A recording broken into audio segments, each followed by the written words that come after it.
Salute. Wote Imi lola timomo hoye. The dead alive. Divine risings and rotations. Beloved army. Beloved army. Kumba. Creativity. This rod that I continue to hold since being blessed with it is a symbol of fertility. I thought it to be a great divine gift to be given to a representative of a great house. We are the great house. Even in our slumbering state, we never stop being the great house.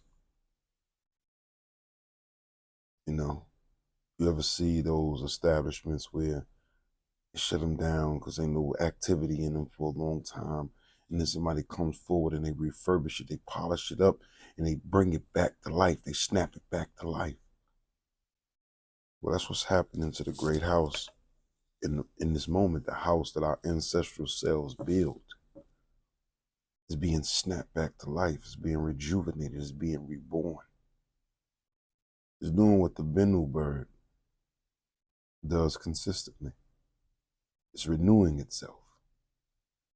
Now, the interesting part about renewal of self or renewal of anything is when you're snapping it back. Don't just snap it back to its original state, because its original state is what gave space to what it became or the conditions that it was recently found in. So when you snap it back with precaution, precaution.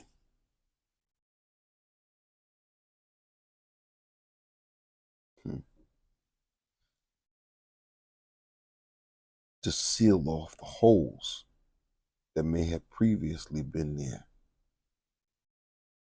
by the mason, been there by the master builder, mentally, master builder, spiritual, master builder, physical, master builder, the block man, you know, the bricklayer, the carpenter, the iron workers.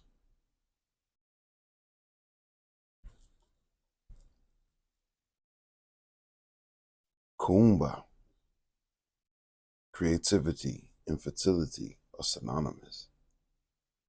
There's no creativity without fertility. There's no fertility without creativity, because the root word of creativity is create, to bring into existence, to manifest, to birth, to design, to orchestrate.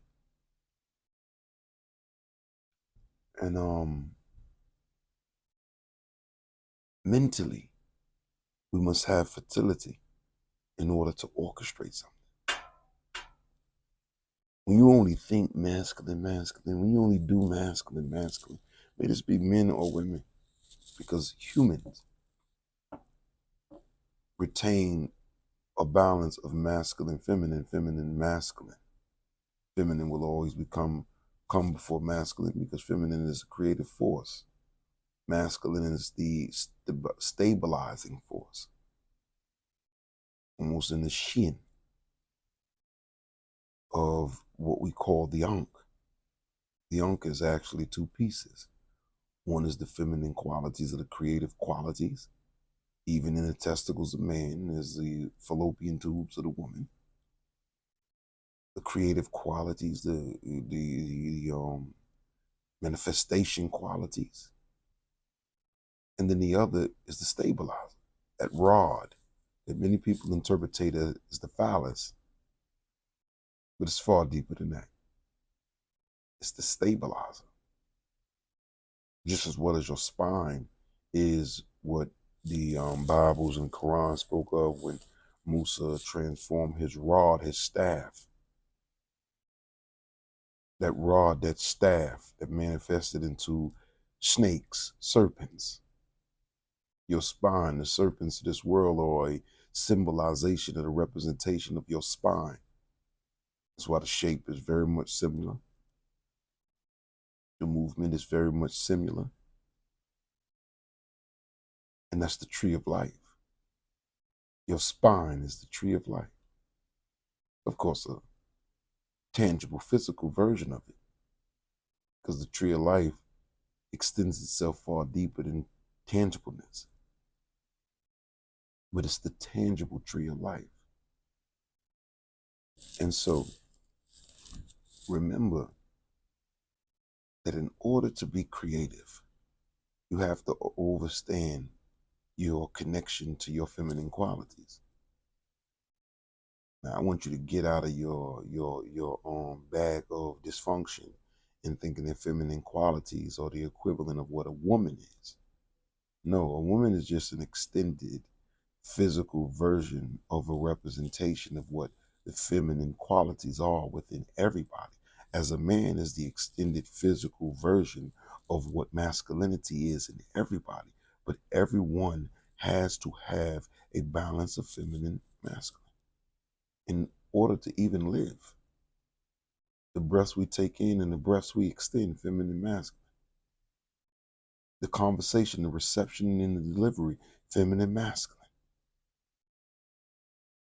And we fail in communication when we lack the balance of feminine, masculine.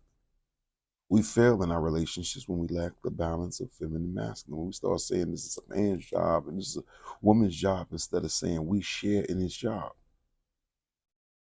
We have a part to play in this job. There's no lower job or higher job. There's a job. And either it's being accomplished or it's being failed. And if it's being failed, that means that we are too stranded in our masculinities. If it's being accomplished, then that means we are balanced. And we understand where to place feminine, where to place masculine, where to implement feminine, where to implement masculine. We have our masculinities defeating and fighting our femininities, internally as well as externally. Where do you see success at? This is why we're losing the battle. I know a lot of people say, oh, Pariah, we're not losing the battle. Oh, you're losing. You're losing even if you're winning, because you don't even know why you're winning. So just because the universe is producing success or the appearance of success, if the success is not, the science of the success is not understood and mastered, that's a flawed success, because it's a success that's going to eventually lead to a failure, because you don't even get the science. You just know it's happening. That's what Westerners did. They didn't get the science, they just knew it was happening. They didn't get the science of land and people. They just knew that something about the land gave power to the people and the people gave power to the land. They didn't get the science, though.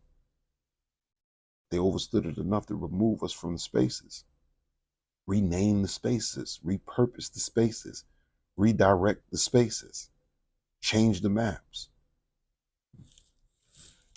In order to win this, we have to be creative. We have to become fertilized. We have to become embraces of our fertility. And we have to understand how important the embrace of fertility and creativity is beyond the scope of just having tangible children. Because you can have all the children in the world, but if you don't have the fertility, the creativity to put inside the minds of the children, you're creating servants. And this is why our ancestral selves said that a slave deserves a slave for a child, because a slave will only ruin, and we see that every day, the parents who destroy the visions of their children because they're not theirs. Slaves will only ruin the fertilized or the growing minds of stars of the future. This is why you have to be careful of who you place your children, whose hands mentally, whose information you place your children in, whose dis and misinformation or education you place your children in, or education, because it may be right. But you have to be mindful of who you're trusting with your children. because a lot of programming is just that. And a lot of teachers are only programmers. There's a big difference between an educator, an enlightener, and a teacher. You want enlighteners to enlighten your children, to shine their illuminations. Man, listen, stay focused, stay positive, stay around focused and positive people. Never lose who you are once you know who you are. Never sacrifice who you are for nothing and nobody. Don't just wake up. Get out of the bed and stay out of the bed and assist others in rising from that slumber. Alafia farana wo monife rela ni du wope akasi makayiri oyunko po nakaka yiri frama. Umuntu ingo muntu enga bantu laila ni waju koreseke. Fiete nu yasoto weto farako wajibu. Nakupenda usifiwe. Nakupenda usifiwe. Nakupenda usifiwe. Salute, peace and motivation, wholeness, and motivation. Have an illuminating day. I love y'all immortally.